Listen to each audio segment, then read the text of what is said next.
Welcome to Inside British Royals. This is your exclusive look inside the world's most famous family. We are exploring the scandals, secrets, and power plays that define the modern monarchy. If you are new here, please do well to hit that subscribe button for more updates. For years, it was a slow, painful public exile. But on February 19th, 2026, it became a matter for the police. Andrew Mountbatten-Windsor, the king's own brother, was arrested on suspicion of misconduct in public office. After decades of dodging scandals, the final chapter of Prince Andrew's royal life began not with a quiet retirement, but with police searches of his properties and roughly 11 hours in custody before being released under investigation. The arrest has thrown the monarchy into a crisis, raising questions that go far beyond Andrew himself. The relationship between Prince Andrew and Jeffrey Epstein has been a catastrophe for the British monarchy for more than a decade. It's a story of sordid friendships, a disastrous TV interview, and the steady stripping of titles. Andrew's downfall seemed like a reaction to overwhelming public pressure. But new evidence and his recent arrest suggest the story is much darker. Recently surfaced emails allege that on the day Andrew lost his role as trade envoy in 2011, Jeffrey Epstein himself believed it was an inside job, telling an associate he assumed Andrew knew it was Charles's doing. While this claim remains just one piece of a complex puzzle, it refocuses attention on the internal royal power dynamics. This all raises two critical questions. What exactly did Andrew do that warranted a police investigation?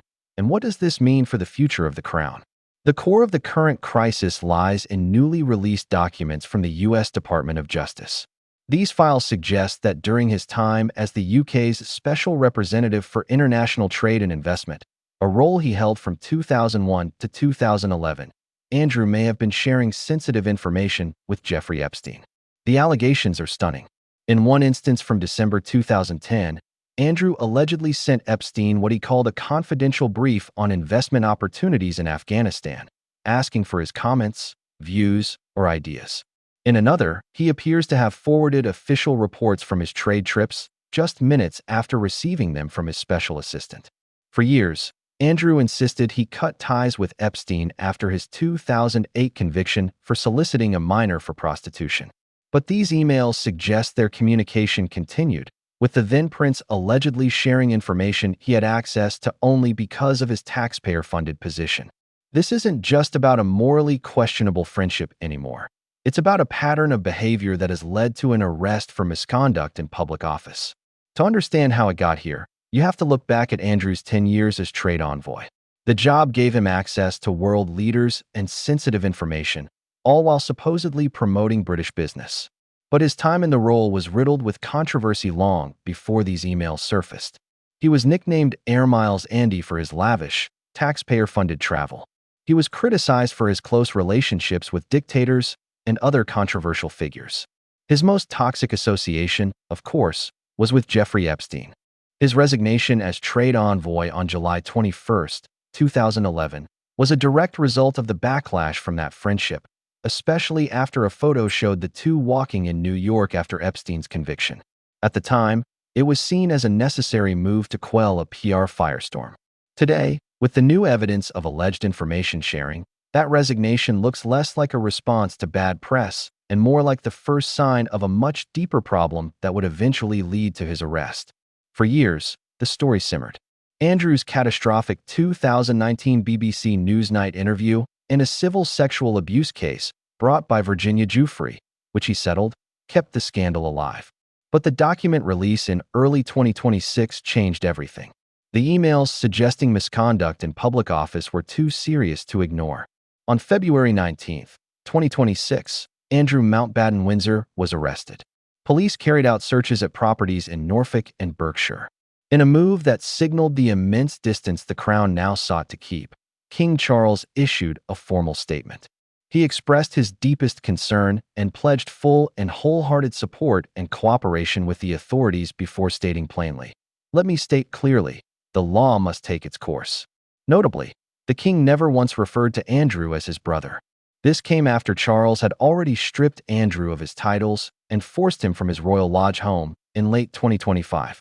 The arrest and the king's stark statement have pushed the monarchy into uncharted territory. While Andrew remains eighth in line to the throne, his arrest has sparked a political movement to have him removed completely. The British government has confirmed it is exploring options to introduce an act of parliament to alter the line of succession. This is a historically complex process that requires not just the UK Parliament's approval, but also the agreement of the 14 other Commonwealth realms where King Charles is head of state. The international response has been surprisingly swift. Australian Prime Minister Anthony Albanese wrote to his British counterpart confirming his government would agree to any proposal to remove Andrew from the line of succession. He called the allegations grave and said Australians take them seriously. New Zealand's government quickly followed, also pledging its support for the move. This international consensus to potentially rewrite the royal succession is historic. It shows the damage from Andrew's conduct is now seen as a threat to the constitutional stability of the monarchy itself. The Jeffrey Epstein files are continuing to trigger investigations and send shockwaves through the highest levels of power. The story of Andrew Mountbatten-Windsor is far from over, and new details are constantly emerging. To stay up to date with every twist and turn in this unfolding royal crisis, make sure you subscribe to this channel and turn on notifications. We are witnessing the stunning collapse of a senior royal, moving from public disgrace to a police investigation. The saga is no longer just about Andrew's character. It is now centered on concrete allegations of misconduct in public office, supported by emails from the Epstein files. The rumored belief from Epstein that Charles was behind Andrew's 2011 from the quiet downgrading of a trade envoy role in 2011 to a dramatic arrest in 2026 and an international effort to change the line of succession. The consequences have spiraled beyond what anyone could have imagined. Jeffrey Epstein is gone, but the secrets in his files are now actively shaping the future of the British monarchy. What do you think this says about the royal family? Does this change your view of King Charles's role in this crisis? Let us know in the comments below.